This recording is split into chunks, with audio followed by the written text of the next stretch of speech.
copy. The model's just changed, and if you live anywhere between the northern plains and the Ohio Valley, what they are now showing should get your full attention. A massive storm system is building, the kind of system that meteorologists call an inland hurricane, not because it spins like a tropical cyclone, but because of what it does to everything in its path. We're talking about winds that can reach 80 miles per hour or higher, stretching across a corridor of more than 400 miles. Trees down, power out for days, roofs gone, all of it delivered in a matter of hours by one of the most powerful weather phenomena that can strike the American heartland. And the ingredients for exactly that kind of event are coming together right now. In this video, I am going to walk you through what a derecho actually is, and why so few people understand how dangerous they can be. I'm going to show you the current model data, what the GFS and the European ensemble are both indicating for the days ahead. I'm going to take you through the jet stream setup that is making this moment so volatile, including a remarkable Pacific jet extension that has not been seen in June in many years. And before we are done, I am going to talk about what is happening in the tropics, because there is a long-range signal in the Gulf of Mexico that you need to be tracking. All of that right now on June 4th, 2026. My name is Arthur, and this is Sky Space Lab, where we follow the science, the models, and the data so you're never caught off guard. If you're new here, hit that subscribe button. Every single day that this atmosphere is active, we are here with the latest information. Let's get into the data. Right now, as of this morning, the Storm Prediction Center has active severe weather risks in place across a wide corridor of the central United States. The northern plains are once again under the gun. South Dakota, North Dakota, western Minnesota, and northeastern Nebraska are all looking at a slight to enhanced risk of severe weather for today, Thursday, June 4th. The primary hazards on the table right now are large hail. We're talking about stones reaching 2 inches in diameter, damaging wind gusts near 60 to 70 miles per hour, and isolated tornado potential, particularly north of Rapid City, where discrete supercell thunderstorms may fire this afternoon. Here is who needs to watch this the most in the next 24 hours. If you are in Rapid City, Aberdeen, Pierre, Sioux Falls, Fargo, or Bismarck, your afternoon looks extremely active. Storms are expected to develop by 2 to 3 o'clock local time. In the early hours, they will be discrete supercells. That is when the tornado risk is highest. By 7 or 8 o'clock tonight, those supercells are expected to upscale, meaning they collapse together into a line of thunderstorms capable of producing widespread damaging winds of 60 to 75 miles per hour over a large area. That line will hold together and push toward Minneapolis and into western Minnesota through the overnight hours. If you are watching this from the northern plains right now, I want to hear from you in the comments. What are the skies looking like where you are? Are you already seeing the clouds building? Your real-time reports help everyone watching understand exactly how this event is unfolding on the ground, and it makes this forecast more powerful for everyone who watches later. Now, the latest GFS run, updated just this morning, is in very close agreement with the European model on the timing of storm initiation. When both of these models line up like this on a severe weather day, you pay attention. Both are showing a surface low-pressure system deepening over the central Dakotas this afternoon, with a sharp cold front driving southeast through the evening hours. The instability ahead of this front is significant. We are looking at CAPE values, that is convective available potential energy, the fuel that powers thunderstorms, reaching 2,000 to 3,000 joules per kilogram across central South Dakota by mid-afternoon. That is more than enough energy to support violent thunderstorms and significant tornadoes. The wind shear environment is also favourable today. We have effective bulk shear values of 45 to 55 knots across the primary threat zone. That is textbook supercell territory. When you combine 3,000 joules per kilogram of instability with 50 knots of shear, you have a volatile atmosphere. The atmosphere is essentially primed and waiting for a spark, and that spark arrives this afternoon with the shortwave trough energy rotating around the upper low sitting near Saskatchewan. Most channels are not showing you this part, but it matters. The threat today is not just about tornadoes. The wind threat tonight, as these storms consolidate into a line, may actually end up being the more widespread and impactful hazard for the region. When a squall line sweeps through at 60 to 70 miles per hour and holds together across 300 or 400 miles of track, entire swaths of the countryside lose power at the same time. Emergency responders get stretched thin. That is the beginning of what a derecho actually looks like from a societal standpoint. Looking ahead at the 7-day forecast, the picture is more active than anything we have seen in the Midwest in the last 30 to 40 days. Friday, June 5th, the low-pressure system that is driving today's storms will have progressed eastward toward the Great Lakes. That shifts the severe weather corridor into Iowa, Illinois, Indiana, and possibly Michigan. The Storm Prediction Center's Day 2 outlook is already indicating a threat for organized severe storms on Friday across this corridor, with large hail and damaging winds as the primary concerns. The tornado risk may be lower on Friday compared to today. The storms are expected to be more linear, but the wind threat increases. For those of you in Indianapolis, Chicago, Milwaukee, Detroit, Columbus, and Cincinnati, Friday is a day to have your weather apps ready and your plans flexible. This is not a routine afternoon storm setup. Storms capable of producing 60 to 80 mile/hour wind gusts may sweep through your area during the afternoon and evening hours. Fallen trees, power outages, and localized flash flooding are all on the table. Saturday, June 6th, the system continues east. Ohio, Pennsylvania, western New York, and West Virginia come into focus. We have not seen significant severe weather across Indiana and Ohio in weeks. When that happens, the population tends to let their guard down, and that is exactly when these events catch people by surprise. If you are in those areas, this is your early warning. Saturday could be a significant weather day for the interior northeast corridor. If you're watching from Indiana or Ohio, drop your location in the comments right now. It genuinely helps other viewers in your area feel the weight of what is coming, and I do read every single comment on this channel. Sunday, June 7th. The European model and the GFS diverge somewhat on how this system evolves over the northeast. The GFS keeps significant moisture and instability available across New England and the mid-Atlantic. The European model suggests the system weakens faster. I'm going to be honest with you, Sunday's uncertain, but at minimum expect widespread shower and thunderstorm activity from Washington, D.C. northward to Boston. Here is where it gets really interesting, and I will show you exactly why in just a moment, because after Sunday the atmosphere does not rest, it reloads. The second week of June is showing something that is genuinely remarkable in the model data, and it connects directly to a weather system halfway across the Pacific Ocean right now. Let's zoom out. Because what is happening right now across the central United States is not random. It is the product of a major weather pattern that is undergoing a fundamental shift, and that shift is going to define your summer. Right now, the jet stream is in what meteorologists call a positive EPO pattern, the Eastern Pacific Oscillation. This has been giving us that deep trough of systems sweeping down from the northwest, loading the central and northern plains with repeated rounds of severe weather. That pattern is going to continue through this weekend. But then something changes. The models are showing a transition toward a negative EPO by the middle of next week. When that happens, a high-pressure ridge builds over Alaska and the western United States. That is called an Alaskan ridge, and it has profound consequences for everyone from the Rockies to the East Coast.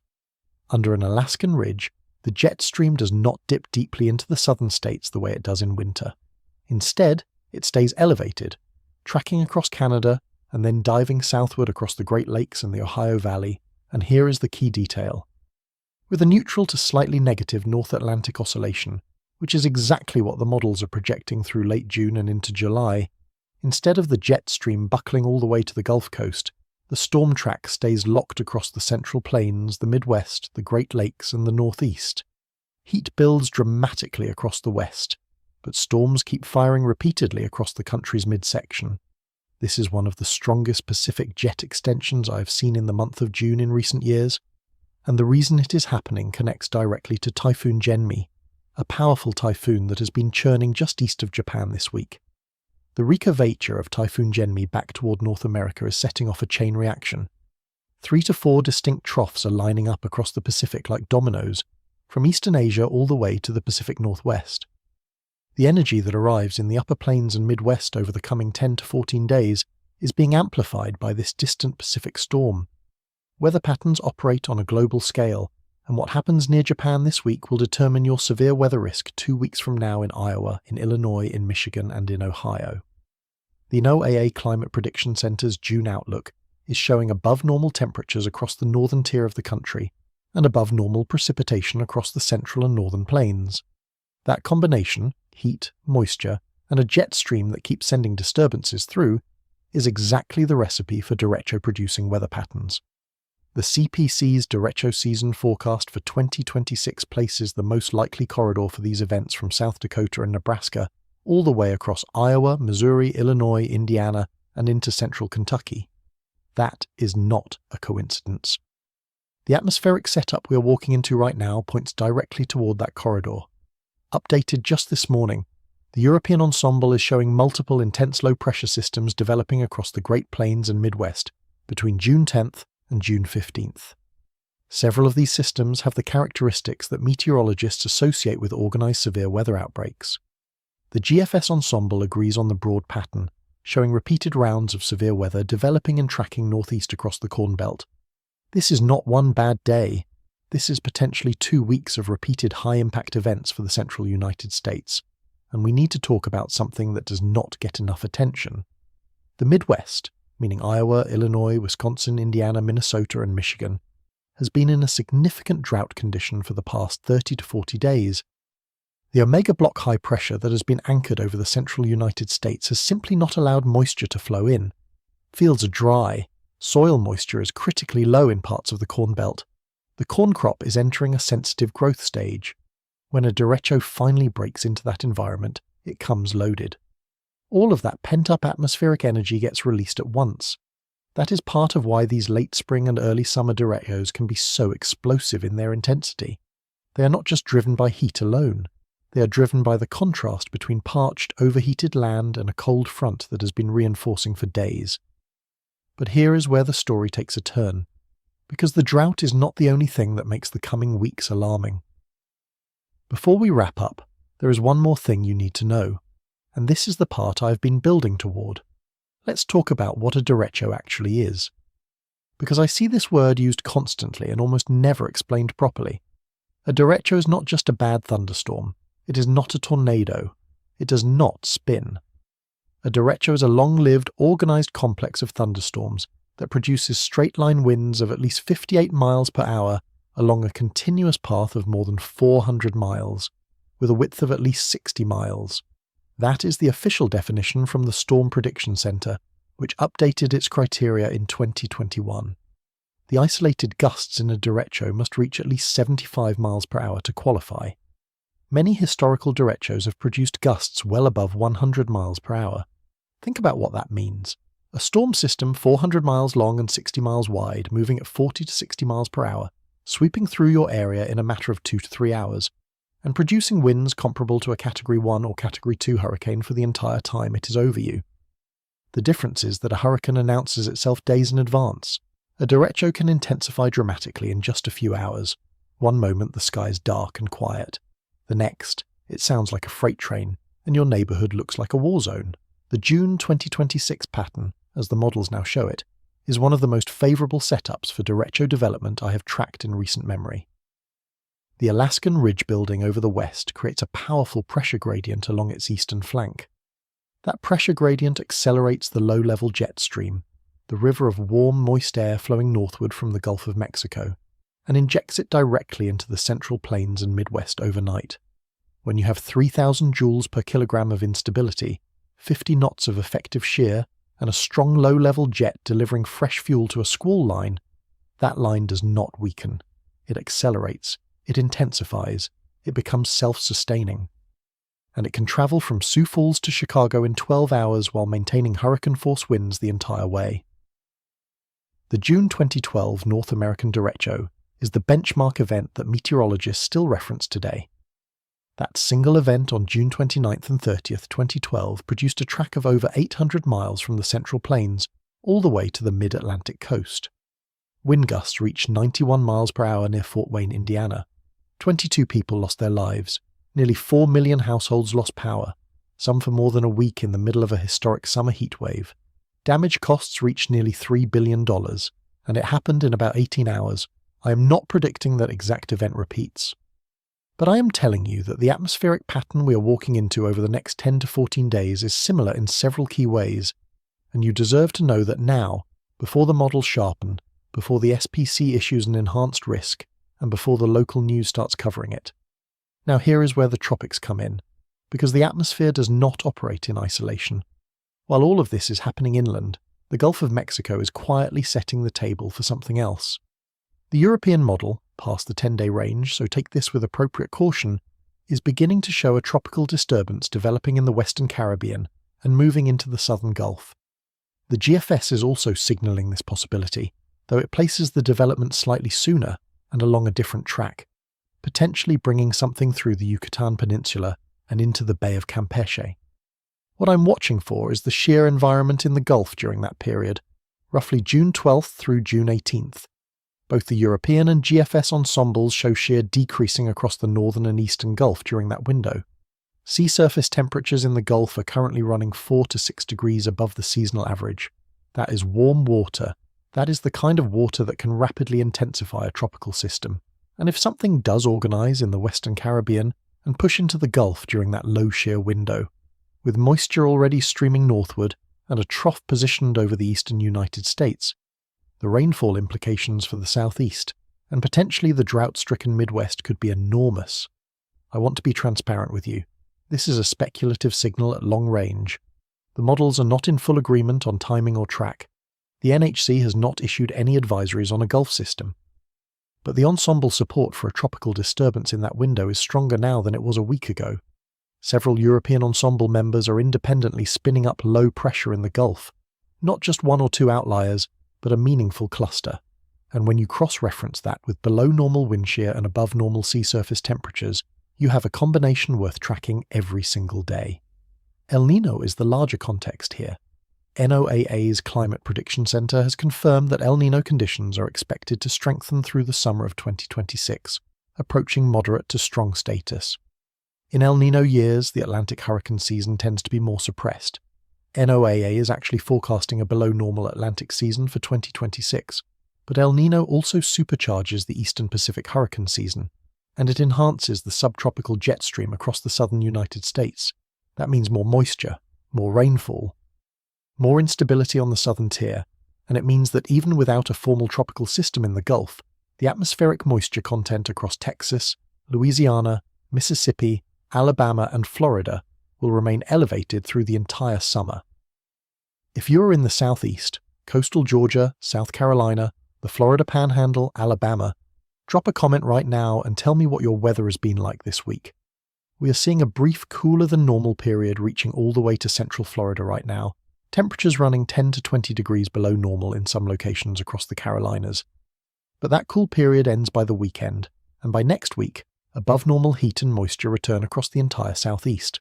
Above normal temperatures, above normal rain chances. That is the forecast for the back half of June. If you are planning summer activities, you need to know that the pattern we are walking into is not a quiet one. And one final piece of the puzzle, the Space Weather Center confirmed this week that solar activity remains elevated, with multiple M-class solar flares recorded over the past 48 hours and several coronal mass ejections detected in succession. Successive CMEs can interact with each other and produce stronger geomagnetic effects than a single event. If a significant geomagnetic storm develops from these CMEs, it could potentially impact power grid infrastructure that will already be under stress if a major derecho event strikes the central United States in the coming weeks. That is not alarmism, that is system awareness. These are the compounding factors that turn a severe weather event into a prolonged crisis. Knowing about them in advance is how you stay ahead. This is a moment to take the weather seriously, not with panic, with preparation. Know where your safe shelter is. Know how to receive warnings on your phone. Charge your devices before storms arrive on Friday. If you are in the Great Plains or Midwest, have a go bag ready. Check on neighbors who may not have reliable access to weather information. I will be watching the models closely every single day over the next 2 weeks. Tomorrow I will be looking specifically at the Friday severe weather setup, the timing of storm initiation across Iowa and Illinois, and whether the setup has enough discrete supercell potential to put tornadoes back on the table alongside the wind threat. That is the key question the data will answer overnight. If this video gave you information you could not find anywhere else, like it so that others can see it, and subscribe if you're not already here, because when this pattern starts delivering major events, you want to already be inside this community. Leave your location in the comments below. Tell me what your skies look like today, or what you're most concerned about as this pattern develops.